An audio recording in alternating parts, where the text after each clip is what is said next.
નમસ્તે વિદ્યાર્થી મિત્રો. ગયા વિડિયાની અંદર આપણે વક્રીભવન વિશે શરૂઆત કરી લીધી હતી, સમજી ગયા હતા. વક્રીભવન શબ્દ આવે એટલે પહેલી તો આપણે પારદર્શક માધ્યમ એ યાદ રાખવાનું. પારદર્શક માધ્યમ હશે તો વક્રીભવન થશે, અને પારદર્શક માધ્યમ નહીં હોય તો પરાવર્તન જોવા મળશે. એટલે ખાસ પારદર્શક માધ્યમ હોય તો અને તો જ એમાં વક્રીભવન જોવા મળે છે. એટલે કે એક માધ્યમમાંથી બીજા માધ્યમમાં પ્રકાશનું કિરણ છે પ્રવેશે છે. આપણે જ્યારે શરૂઆત કરી પ્રસ્તાવનામાં તમે જોયું હશે કે સૂર્યમાંથી આવતું કિરણ એ આપણા સુધી પહોંચે છે. તો આપણા સુધી જ્યારે પહોંચે છે ત્યારે કેટલા બધા માધ્યમોમાંથી એને પસાર થવું પડતું હશે. શૂન્ય અવકાશ છે, હવા છે, પાણી આવશે, કોઈ વસ્તુ, કોઈ વૃક્ષ આવશે. તો જ્યાં જ્યાં સૂર્યના કિરણો પડે છે અને જો માધ્યમ પારદર્શક છે તો એની અંદર પ્રવેશે છે તો વાંકું વળે છે, વાંકું વળે એટલે વક્રીભવન થવું. પણ ઘણા બધા એવા માધ્યમો છે કે જ્યાં એ પ્રવેશી શકતું નથી. ધારો કે કોઈ વૃક્ષ તમને દેખાય છે, એનો મતલબ કે જે વૃક્ષ તમે જોઈ શકો છો તો વૃક્ષના દરેક ભાગથી એ સૂર્યના કિરણો એ પરાવર્તિત થઈ જાય છે અને તમારી આંખમાં પ્રવેશે છે. એટલે વૃક્ષ તમને દેખાય છે, પણ એની આસપાસની હવા, તે સૂર્યના કિરણો તો છે જ, પણ તો એ હવા છે એટલે એમાંથી સૂર્યના કિરણો પસાર થાય અને જમીને પહોંચી જાય છે, અને જમીનમાંથી પહોંચે જમીનની સપાટીથી પાછા ફેંકાઈ જાય છે. આ રીતે આપણે વાત કરી હતી કે દુનિયા રંગબેરંગી દેખાય છે, કારણ તો એ પ્રકાશ જ છે. અને પ્રકાશના કારણે જ્યાં જ્યાં પરાવર્તન થાય છે, કેવું પરાવર્તન થાય? અનિયમિત પરાવર્તન થાય છે. તો ત્યાં આપણે એ વસ્તુને સ્પષ્ટ અને સુંદર જોઈ શકીએ છીએ.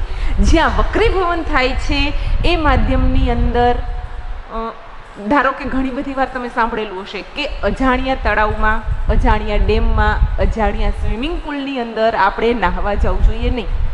કારણ એક જ કે પ્રકાશના કિરણો છે જ્યારે પાણીમાં પડે છે ત્યારે માધ્યમ છે પારદર્શક હોવાથી ત્યાંથી પાછા ફેંકાઈ નથી જતા, પણ શું થશે? એનું વક્રીભવન થશે. વક્રીભવન થવાના કારણે જે સપાટી અથવા તમારી જે સ્વિમિંગ પુલ અથવા કોઈ નાહવાનું સ્થળ છે એને તમે જોશો તો તમને શું થશે? ઓહો, આ તળિયું તો છીછરું છે, આમાં તો હું નાહી શકું, હું ડૂબીશ નહીં. પણ જ્યારે તમે અંદર જાતે ઉતરી અને અનુભવ કરશો તો તમને ખ્યાલ આવશે કે આ તો હજી ઘણું ઊંડું છે. દેખાય છે છીછરું, પણ ઊંડું કેમ છે? તો સૂર્યના કિરણો વક્રીભવન થવાના કારણે તળિયું છે એ ઉપર આવેલું તમને દેખાય છે, વાસ્તવમાં એવું હોતું નથી. અને એટલે જ આપણે એવું કહેવાય છે કે અજાણી કોઈ પણ જગ્યાએ પાણીનું માધ્યમ હોય, પાણી હોય તો ત્યાં નાહવા જવું જોઈએ ને. ખાસ ધ્યાન રાખવાનું, અને આપણે પણ સેફટી રાખશું. તો હવે જેવી જ રીતે અંતર્ગોળ અરીસો, બહિર્ગોળ અરીસાની અંદર આપણે કિરણાવલી જોયેલી, એની અંદર 4 કિરણાવલીના કારણે આપણે એના માર્ગો જોયા હતા, અને એમાંથી કોઈ પણ 2 કિરણાવલીનો ઉપયોગ કરી અને આપણે વસ્તુ ક્યાં હશે તો પ્રતિબિંબ કેવડું મળશે એ જોયું હતું.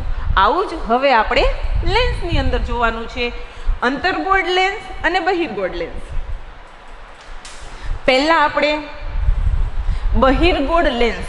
હવે અંતર્ગોળ કે બહિર્ગોળ બંને લેન્સને એક ગોલીય લેન્સ તરીકે, એવા શબ્દ તરીકે પણ ઓળખીએ. તમને એવું કહેવામાં આવે કે ગોલીય લેન્સની અંદર આપણે વસ્તુ 2f પર છે તો એનું પ્રતિબિંબ મેળવવું છે. તો તમે અંતર્ગોળ, બહિર્ગોળ, ગોલીય અરીસો, ગોલીય લેન્સ કહીએ તો કોઈ પણ લેન્સનો ઉપયોગ કરી શકો, પણ એનો સ્પષ્ટ શબ્દ કહેવામાં આવે કે બહિર્ગોળ, તો ત્યારે આપણે માત્ર બહિર્ગોળ લેન્સનો ઉપયોગ કરશું. હવે બહિર્ગોળ લેન્સ એટલે કેવું? તો કે જેની બહારની કિનારીવાળો ભાગ છે એ પાતળો હશે અને અંદરની કિનારીવાળો ભાગ જાડો હશે, એને બહિર્ગોળ લેન્સ કહેવાનો. બંને બાજુ આવી રીતનું જોવા મળે છે એટલે આને ડબલ બહિર્ગોળ લેન્સ પણ કહી શકીએ. અહીંયા આપણે એક મધ્યમ ભાગની એક રેખાની કલ્પના કરવાની છે. આ લેન્સ લીધું છે, લેન્સને આપણે નામ આપશું એમ ડેશ. વક્રીભવન થશે એટલે એક તો આપણે એનું મધ્ય, ઓપ્ટિકલ સેન્ટર નક્કી કરશું. બંને બાજુથી જોવાનું, ખાસ ધ્યાન રાખવાનું. જ્યારે નોટબુકની અંદર તમારે દોરવાનું આવે છે ત્યારે દોરતી વખતે સ્પષ્ટ એવી રીતે દોરવાનું કે મધ્ય કેન્દ્રથી ઉપર સરખી લીટી આવે અને મધ્ય કેન્દ્રથી નીચે સરખી લીટી કરી અને તમારે બહિર્ગોળ લેન્સ દોરવાનો, તો જ કિરણાવલી આપણી સાચી, સ્પષ્ટ અને સરળતાથી દોરી શકાશે. અહીંયા પ્રકાશ્ય કેન્દ્ર એટલે કે ઓપ્ટિકલ કેન્દ્ર આપણે ઓ કહી છીએ. હવે એનામાંથી આપણે એક મુખ્ય અક્ષ પસાર કરીએ છીએ.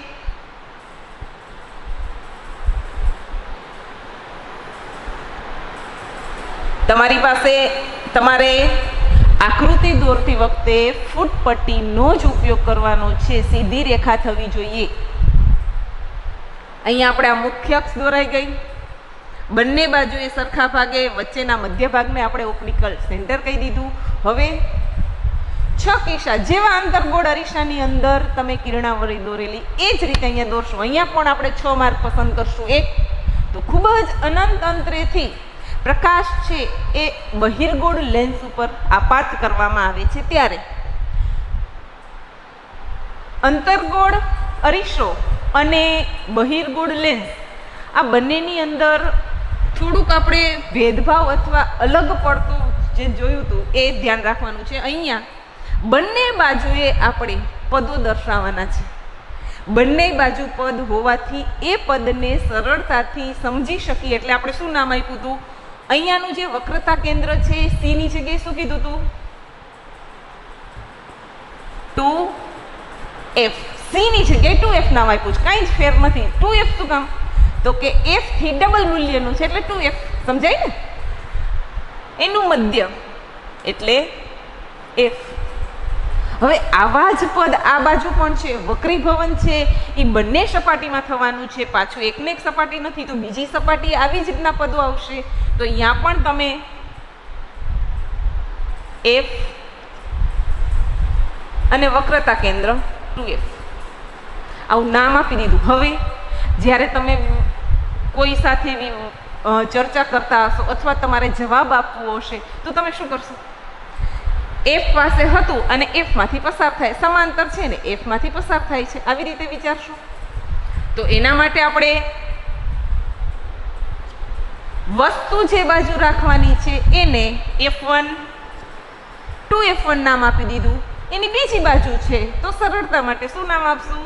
f2 2f2. આ પદ સમજાઈ ગયા? ફરીથી એક અરીસો લેન્સ એમ ડેશ લેશું. પછી એક એનું મધ્ય કેન્દ્ર નક્કી કરશું.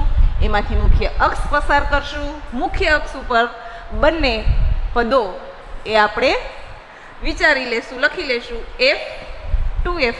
પણ આ બાજુ 1 અને આ બાજુ 2 વડે દર્શાવશું. સરળતા અને સ્પષ્ટતા માટે આપણે 2 કિરણાવલી લઈ અને જે આ છેદે તેનું પ્રતિબિંબ રચાય છે. સરળતા માટે આપણે 2 જ કિરણાવલી લઈ છીએ. અહીંયા આપણે 3 રીતે કરી શકશું. અહીંયા આવી જાઓ. અહીંયા મેં જો ગોલીય લેન્સ વડે રચાતા પ્રતિબિંબ મેળવવા નીચે આપેલ 3 કિરણો, કોઈ પણ કિરણ 3 કિરણોમાંથી કોઈ પણ 2 કિરણનો ઉપયોગ કરી શકાય છે. અને આ 2 કિરણનો ઉપયોગ કરી અને જુદી જુદી જગ્યાએ વસ્તુ રાખેલી હશે તો વક્રીભવન પછી આપણે એ વસ્તુને મેળવી શકીશું. પહેલું, આ તમારી મુખ્ય અક્ષ છે. આપાત થતું કિરણ કેવું છે? સમાંતર છે. આપાત થતું કિરણ સમાંતર છે તો ક્યાંથી પસાર થાય છે? f માંથી. સમાંતર કિરણ f માંથી પસાર થશે. પણ અહીંયા f1 અને f2 છે તો f1 માંથી પસાર થાય છે? ના. ક્યાંથી પસાર થાય છે? f2 માંથી. ખાસ યાદ રાખવાનું, વસ્તુની બીજી બાજુએ આપણને પ્રતિબિંબ મળશે. બીજું, જો તમે કિરણ f માંથી, f એટલે f1, જો તમે કિરણ f1 માંથી પસાર કરશો તો f માંથી પસાર થશે તો કેવું મળે છે? સમાંતર. સમાંતર f2 માંથી, f1 માંથી તો સમાંતર. ખાસ સામાન્ય ભાષામાં તમે એટલું કહી શકો કે સમાંતર તો f માંથી અંતર્ગોળ અરીસાની જેમ જ અને f માંથી તો સમાંતર. ત્યાં છેલ્લું ને ત્રીજું, ઓપ્ટિકલ સેન્ટર ઓ. ઓ માંથી પસાર થતું કિરણ હશે એ જ માર્ગે પાછું આવે છે. અહીંયા તમે એક રીતે જોશો તો આ કિરણ આપણું સુરેખ દેખાય છે અને સુરેખ કિરણ સીધું કિરણ વાંકું વળતું નથી, એનું પરાવર્તન થતું નથી, એ સીધું પસાર થાય છે. એટલે હંમેશા જે સીધા કિરણો છે એનો માર્ગ બદલાતો નથી. અંતર્ગોળ અરીસામાં પણ સી માંથી પસાર થતું હતું તો સી માંથી પાછું આવતું હતું. અહીંયા લેન્સની અંદર પણ કોઈ પણ લેન્સ લઈ લો, બહિર્ગોળ કે અંતર્ગોળ, ઓપ્ટિકલ સેન્ટરમાંથી પસાર થશે તો એ ઓપ્ટિકલ સેન્ટરમાંથી જ પાછું આવશે. 3 કિરણાવલી યાદ રાખવાની. કઈ કઈ?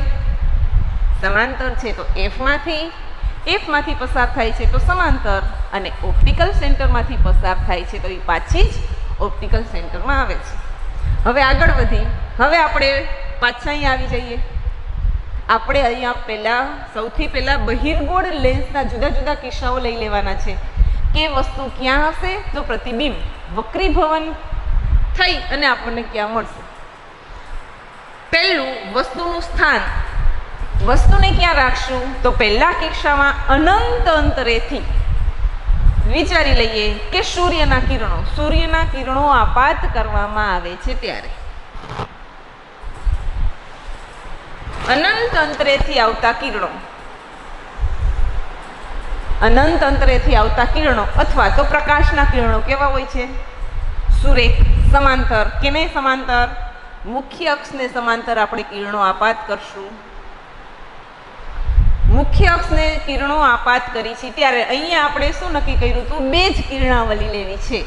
અનંત અંતરેથી ઘણા બધા કિરણો આવશે અને દરેક સમાંતર આવતું કિરણ હંમેશા કેમાંથી પસાર થશે? એફમાંથી. પણ અહીંયા હું 2 જ કિરણો લઉં છું. બંને કિરણો કેવા છે? સમાંતર.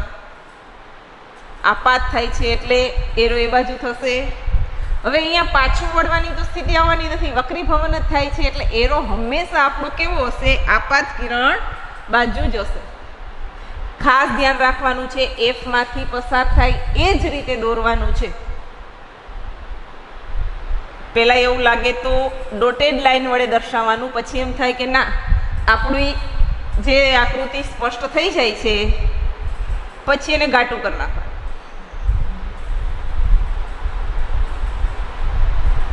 સાથે દોરતા જજો.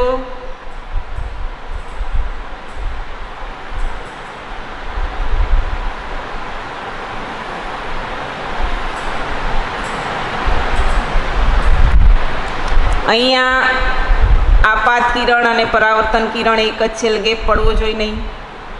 મધ્ય ભાગથી એનું વિચલન થતું જોવા મળે છે, મધ્ય ભાગ પાસે વાંકું વળતું જોવા મળે છે. અહીંયા મધ્ય ભાગે છે. ક્યાં મળે છે? અનંત અંતરેથી પ્રકાશના આવતા કિરણો લેન્સની વસ્તુની વિરુદ્ધ બાજુએ એટલે કે બીજી બાજુએ F2માં મળે છે. આપણો પહેલો કિસ્સો તો કહેવામાં આવે વસ્તુ ક્યાં છે? અનંત અંતરે. પ્રતિબિંબ ક્યાં મળ્યું? અહીંયા મળે છે વસ્તુની વિરુદ્ધ બાજુએ.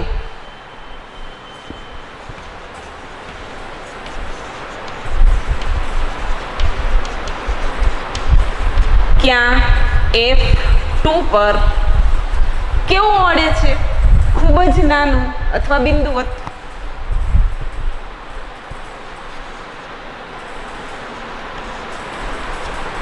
પ્રકાર કેવો છે? અહીંયા આપણે વસ્તુને સ્પષ્ટ જોઈ શકીએ છીએ. આ એક આપણો પ્રયોગ છે. પહેલાં પણ મેં તમને સમજાવ્યું હતું, ફરીથી એકવાર, કે ધારો કે આ બહિર્ગોળ લેન્સ એટલે બિલોરી કાચ સમજી લ્યો. તો ઘણીવાર તમે આવા પ્રયોગો કર્યા હશે કે ઉનાળાના સખત તડકાની અંદર જ્યારે બિલોરી કાચ વડે બિલોરી કાચ લઈ અને તમે સૂર્યના કિરણોને બિલોરી કાચ ઉપર કેન્દ્રિત કરો છો અને નીચેની જગ્યામાં કાં કોઈક નાના નાના કાગળના ટુકડા અથવા તો માચીસની સળી એને જો રાખવામાં આવે તો થોડીક ક્ષણ એ જ બિંદુ ઉપર જ્યારે રાખવામાં આવે છે, બિંદુ એટલે આપણું F2 થશે કે જ્યાં એ મળે છે, સૂર્ય દેખાય છે, એ બિંદુએ કરશો તો થોડીક વારમાં જ કાગળના કટકા છે એ બળવા લાગે છે, ધુમાડો નીકળી જાય છે અને જો માચીસની સળી હશે તે પેટાઈ જાય છે, પ્રજ્વલિત થાય છે. તેનું કારણ શું છે? ઘણા બધા કિરણોને ભેગા કરી અને સૂર્યની ઉર્જા એક જગ્યાએ સખત પ્રબળ ભેગી થઈ જાય છે અને એના કારણે આગ પણ લાગે છે, એટલે કે દહન થવા માંડે છે. એ બિંદુ એટલે આપણું મુખ્ય કેન્દ્ર. એટલે સરળતાથી તમે બિલોરી કાચ વડે પણ નક્કી કરી શકો કે સૂર્યનું બિંદુ સ્વરૂપ અહીંયા જોવા મળે છે તો આનું મુખ્ય કેન્દ્ર ક્યાં હશે એ જોઈ શકાય. અહીંયા વિરુદ્ધ બાજુએ જોવા મળે છે અને જોઈ શકાય છે એટલે કેવું થશે? પ્રતિબિંબ વાસ્તવિક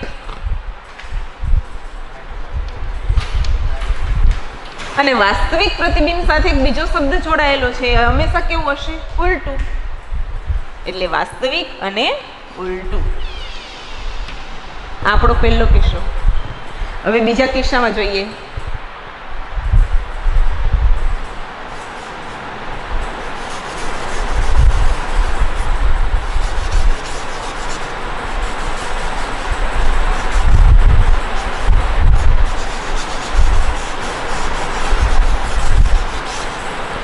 આકૃતિ હંમેશા સ્પષ્ટ હોવી જોઈએ, એટલે જરૂર પડે તો ઇરેઝરનો ઉપયોગ કરી આકૃતિ પેન્સિલથી જ દોરવાની, એટલે તમે એમાં ફેરફાર કરી શકો.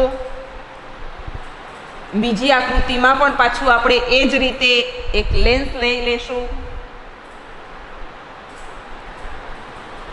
લેન્સનું નામ આપશું એમ ડેશ. એનું મધ્ય કેન્દ્ર નક્કી કરશું, એટલે કે ઓપ્ટિકલ સેન્ટર. એની એક બાજુએ જે વસ્તુ રાખવું છે F1 અને F2 નક્કી કરશું. બીજી બાજુએ જે વસ્તુનું પ્રતિબિંબ મળશે F2 અને 2F2 થઈ ગયું. બીજા કિસ્સાની અંદર વસ્તુને આપણે અત્યારે દૂર, વસ્તુનું સ્થાન રાખશું 2F થી દૂર.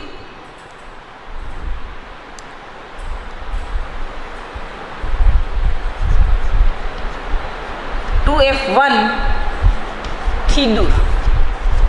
અહીંયા આપણી વસ્તુ 2F1 થી દૂર ક્યાંક રાખેલી છે. પેલું કિરણ સમાંતર પસાર કરશું તો ક્યાંથી નીકળશે? F2 માંથી. ધીમે ધીમે મારી સાથે સાથે સ્પષ્ટ દોરજો તો સમજાઈ જશે. અહીંયા મધ્ય ભાગ સુધી સુરેખ જ દોરવાનું છે.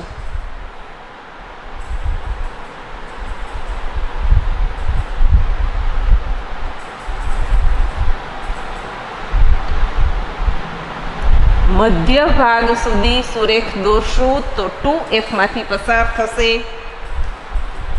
પહેલા એવું લાગે તો ડોટેડ લાઈન વડે દોરવાનું.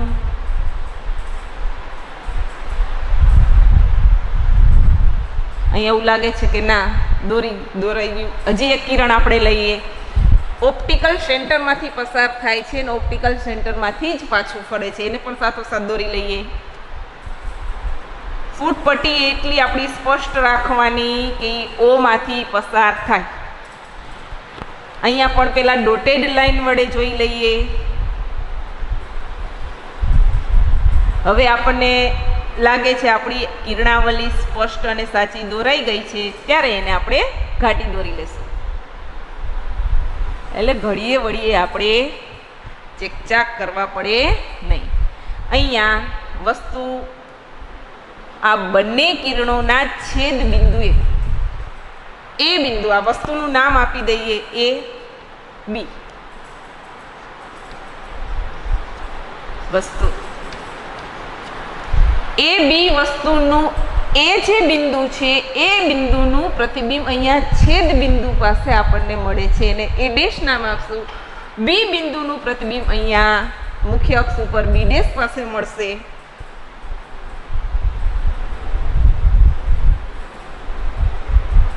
A ડેશ B ડેશ આ છે આપણું પ્રતિબિંબ.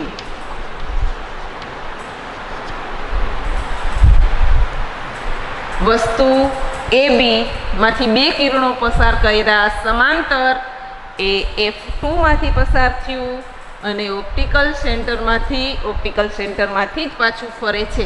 જો ક્યાં મળે છે? F2 2F2 ની વચ્ચે. વસ્તુ કરતા ઉલટું.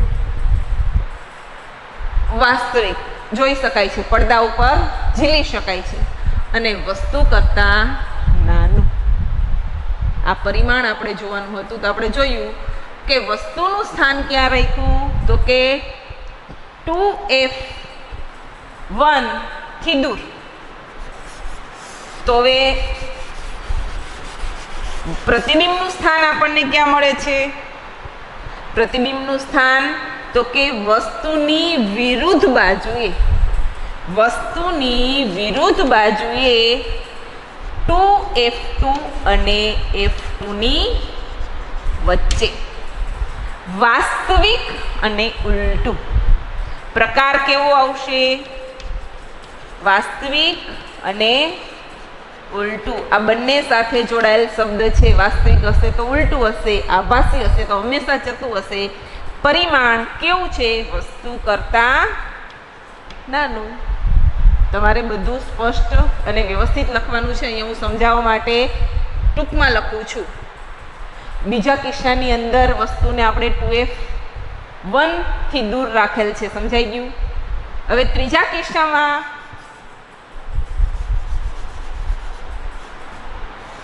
ફરીથી આપણે લેન્સની આકૃતિ દોરશું.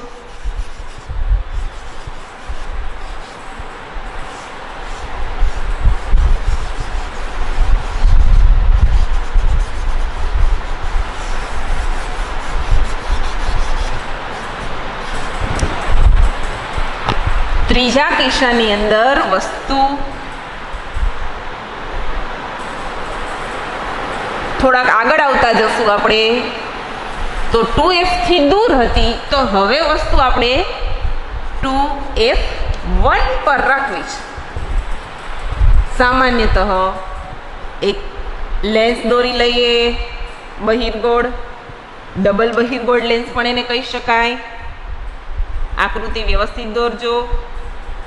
લેન્સનું નામ M' આપી દઈએ. એક કાલ્પનિક રેખા દ્વારા એનું મધ્યબિંદુ નક્કી કરીને ઓપ્ટિકલ સેન્ટર O આપી દઈએ.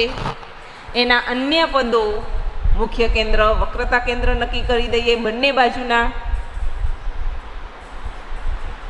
આ બાજુ F1 2F1, F2 2F2. વસ્તુ રાખવી છે હવે આપણે 2F પર. બે જ કિરણો જેમ પહેલામાં લીધા હતા, એક સમાંતર લેશું, મધ્ય ભાગ સુધી સમાંતર લેવાનું છે. સમાંતર લેશું તો 2F2 માંથી પસાર થશે. એરા દર્શાવજો. પહેલા એવું લાગે તો તમને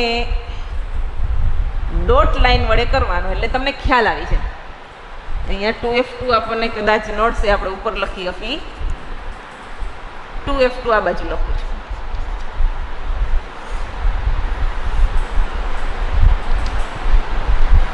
બીજું O માંથી પસાર થાય છે.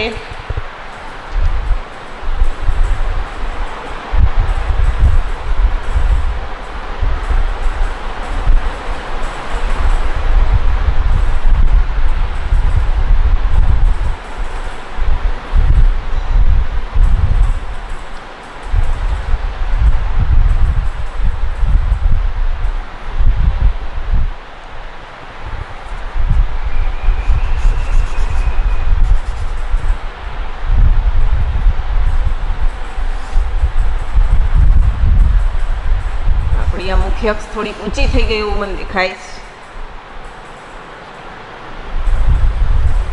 ક્યારેક આકૃતિ આપણી ખોટી હોય તો આપણને દોરતી વખતે ખ્યાલ આવી જાય કે ભાઈ આમ કેમ થાય છે, આમ ન થવું જોઈએ. જો સમજાઈ ગયું. ત્યારે ઊંચું હતું પ્રતિબિંબ. અહીંયા હવે જોઈ લઈએ, બંને ઘાટા કરી નાખી. આપણને ખ્યાલ આવી ગયો આકૃતિમાં કે કિરણો છે આપણા સ્પષ્ટ પસાર થાય છે. પસાર ફરજિયાત કરવાના જ, તો જ સાચી કિરણાવલી થશે. સમાંતર છે F2 માંથી જ પસાર કરવાની, ફૂટપટ્ટી દ્વારા ઉપયોગ કરી, અને O માંથી છે એ O માંથી જ નીકળે છે.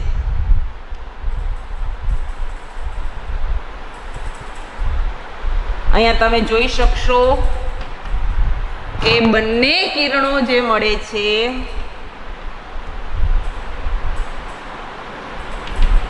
અહીંયા ભેગા થાય છે. અહીંયા A ડેશનું પ્રતિબિંબ મળે છે, અને A નામ આપી દઈએ, અને B નામ આપી આપણી વસ્તુ છે. અહીંયા પ્રતિબિંબ મળે છે.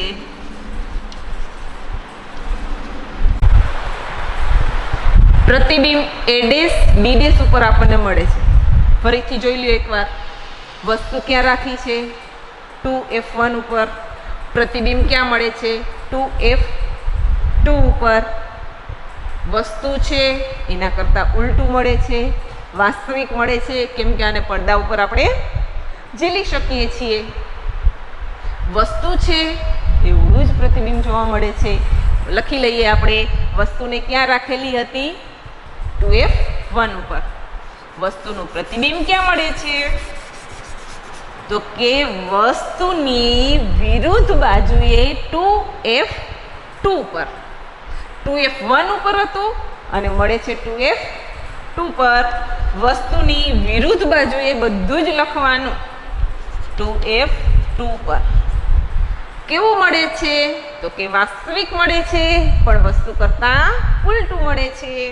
તો કે વાસ્તવિક અને ઉલટું. વસ્તુ જેવડું જ પ્રતિબિંબ જોવા મળે છે, એટલું જ પ્રતિબિંબ જોવા મળે છે. સમજાય છે બધાને સ્પષ્ટ?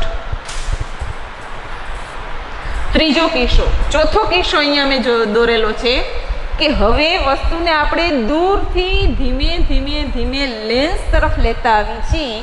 તો 2F1 ઉપર જે વસ્તુ હતી એને હવે 2F1 અને F1 ની વચ્ચે લઈ લીધી. 2F1 અને F1 ની વચ્ચે જો વસ્તુ રાખીશું તો એનું પ્રતિબિંબ ક્યાં મળશે? બે કિરણાવલી દોરી લઈએ.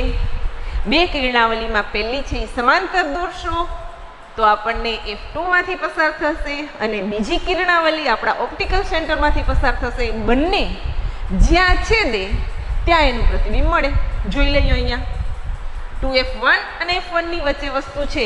પહેલું સમાંતર ક્યાંથી પસાર થાય છે? સમાંતર છે.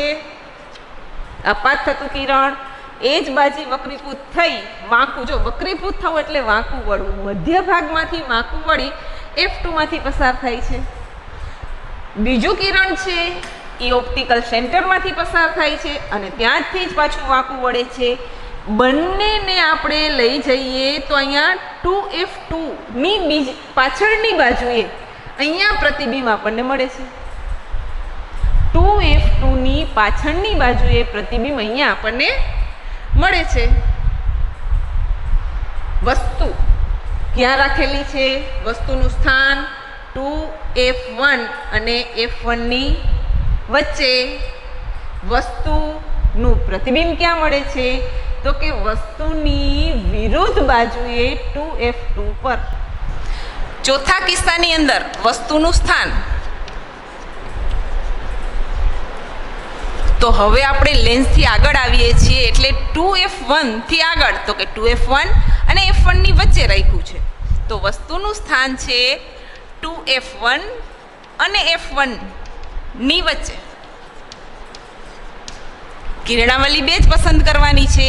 સમાંતર અને ઓપ્ટિકલ સેન્ટરમાંથી સમાંતર જશે એ F2 માંથી પસાર થશે અને ઓપ્ટિકલ સેન્ટરમાંથી જશે એ ઓપ્ટિકલ સેન્ટરમાંથી જ પસાર થશે. બંને કિરણાવલી ભેગી થઈ અને જ્યાં મળે છે, જ્યાં છેદે છે ત્યાં આપણું પ્રતિબિંબ રચાશે. અહીંયા આપણું પ્રતિબિંબ ક્યાં જોવા મળે છે? તો કે 2F2 થી દૂર જોવા મળે છે. પછી જોઈએ તો વસ્તુ છે એના કરતાં મોટું જોવા મળે છે. પડદા ઉપર ઝીલી શકાય છે એટલે કે વાસ્તવિક છે. અને વાસ્તવિક છે તો જોઈ શકીએ છીએ કેવું છે? ઉલટું. તો કે વાસ્તવિક અને ઉલટું છે. વસ્તુ કરતાં મોટું છે. તો પાછું આપણે અનુમાન કરીએ તો વસ્તુનું સ્થાન છે તો કે 2F1 અને F1 ની વચ્ચે. તો પ્રતિબિંબનું સ્થાન 2, પહેલું શબ્દ આવશે કે વસ્તુની વિરુદ્ધ દિશાએ 2F2 થી દૂર. 2F2 થી દૂર. પ્રકાર તો કે વાસ્તવિક અને ઉલટું. અને પરિમાણ વસ્તુ કરતાં મોટું. આપણો ચોથો કિસ્સો. પાંચમા કિસ્સામાં વળી આપણે આગળ આવીએ તો આગળ આવતા અહીંયા F1 ની વચ્ચે હતા 2F1 અને F1. તો હવે આપણે આગળ આવીને ક્યાં આપણી વસ્તુ લઈ લીધી છે? F1 ઉપર. જો વસ્તુને તમે F1 ઉપર લેશો તો F1 એટલે અંતર્ગોળ અરીસાનું તમને ખ્યાલ હશે. અનંત અંતરે હતું તો F1 માં અને F1 માં હતું તો અનંત અંતરે. એવી જ રીતે અહીંયા વસ્તુ F1 ઉપર છે, વસ્તુનું નામ આપી દઈએ A B.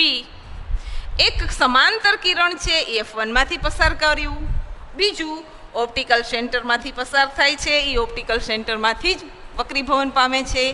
બંને કિરણો તમે જોવો છો તો એ ખૂબ જ દૂર અનંત અંતરે પ્રતિબિંબિત થાય છે. કેવા થાય છે તો કે ખૂબ જ વિવર્ધિત અને મોટું પ્રતિબિંબ જોઈ શકાય છે. ફરીથી વસ્તુ F1 ઉપર છે, પ્રતિબિંબ ખૂબ જ વિવર્ધિત અને દૂર હોવાથી આપણે જોઈ શકતા નથી, પણ આપણને ખબર છે એટલે વાસ્તવિક છે એટલે ઉલટું છે, પણ વિવર્ધિત અને મોટું જોવા મળે છે. વસ્તુ કરતાં મોટું, વાસ્તવિક અને ઉલટું. તો આપણે વળી પાછું એનું નામ લખી શકીએ કે વસ્તુનું સ્થાન F1, પ્રતિબિંબનું સ્થાન તો કે ખૂબ જ અનંત અંતરે, પ્રતિબિંબનું સ્થાન તો કે અનંત અંતરે, પ્રતિબિંબનો પ્રકાર તો કે વાસ્તવિક અને ઉલટું, અને પરિમાણ તો કે ખૂબ જ વસ્તુ કરતાં ખૂબ જ મોટું. હવે છઠ્ઠા કિસ્સામાં જોઈએ તો હવે આપણે F1 અને ઓપ્ટિકલ સેન્ટર O ની વચ્ચે વસ્તુને લઈ લીધી છે. તો ત્યારે જે વસ્તુ લેવામાં આવે છે એમાં પણ બે કિરણો પસાર કરી છે. એક તો કે સમાંતર, તો ક્યાંથી પસાર થશે? F2માંથી, અને ઓપ્ટિકલ સેન્ટર O માંથી પસાર કરી છે એટલે O માંથી જ પસાર થાય છે. બંને કિરણો ને વાસ્તવિક ક્યાંય પડદા ઉપર ઝીલી શકાતા નથી. તો તરત બીજો ભાગ, નથી ઝીલી શકાતા તો કલ્પના કરીએ તો એને વિરુદ્ધ બાજુએ અથવા વસ્તુની દિશામાં એને કિરણોને પાછળ આભાસ કરીએ, કલ્પના કરીએ, લંબાવીએ તો એક બિંદુએ એ મળે છે એવો ભાસ થાય છે. કેવું મળે છે તો કે વસ્તુ કરતાં ખૂબ જ મોટું પ્રતિબિંબ આપણને જોવા મળે છે, પણ પડદા પર ઝીલી શકાતું નથી. અહીંયા આપણે જોઈ શકશો વસ્તુ જેવું જ જોવા મળે છે, એટલે ચપટું છે અને આભાસી છે. વસ્તુનું સ્થાન તો વસ્તુ આપણે ક્યાં રાખી છે? O અને F1ની વચ્ચે. પ્રતિબિંબ ક્યાં મળે છે તો કે વસ્તુની જ બાજુએ, વસ્તુની વિરુદ્ધ બાજુએ હવે મળતું નથી, પણ કલ્પના કરીએ તો વસ્તુની જ બાજુએ જોવા મળે છે, એટલે કે આભાસી અને ચપટું. પરિમાણ કેવું છે તો કે વસ્તુ કરતાં મોટું પ્રતિબિંબ જોવા મળે છે. 6 કિસ્સાઓ સમજાઈ ગયા.